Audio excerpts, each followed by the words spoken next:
Isuzu Trooper 3.1 timing belt. Okay, so you need to take pretty much everything in front of the engine out. Fan, radiator, front grille. And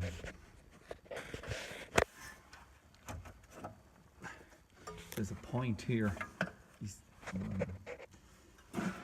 See there, that needle sticking out just at the top of the crank pulley there. That lines up with two dots. I'll take that off and show you the two dots, but it lines up with two dots on the pulley itself. And once it's at top dead center, you'll be able to put in these two locking bolts. This one here, and this one down here, those two M8 bolts.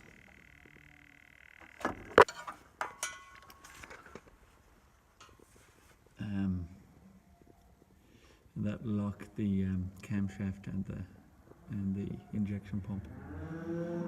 And in order to take off the belt, of course, you have to take off the pulley itself. So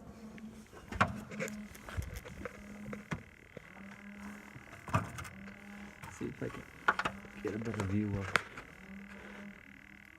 the two dots. You can see them there.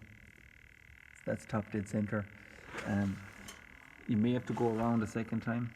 And one more revolution if the bolt is 180 degrees out. Sometimes that bolt can be in the wrong place, but do another revolution and that'll put it in the right place.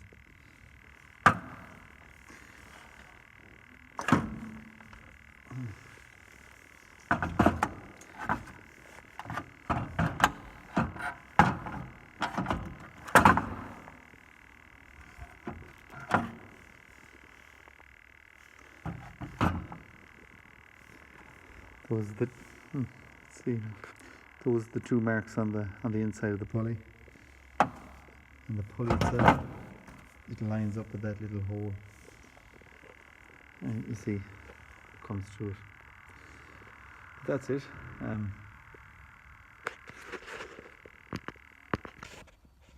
Okay, so to tension this, you have to use I suppose the spec calls for 9 kgs on the end of this. So you can see here I've got a little luggage weighing scale and it's saying 9 kgs. All I've done basically is tie two old brake discs onto it, and luckily enough they just happen to be exactly the right weight. I don't know if you can see that, the 9 there. Anyway, so that's the 9 kg. You have to take out this bolt here completely. It's a M10. Take him out completely, slacken this bolt a little bit, and that loosens up the adjuster. This is the adjuster here.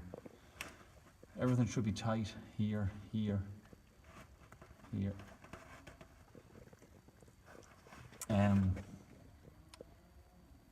I had to take off this to get the belt in, so basically you put on this. When you have the belt off, you put on this, route it all the way around, and then put this on last, making sure you have all the slack gone out of this side, that side, and then this takes up the tension here between the crankshaft and the fuel pump. And that's it. Once all I have to do is tighten this nut here now, then put back in the tin and tighten this nut, and that's the tension and done.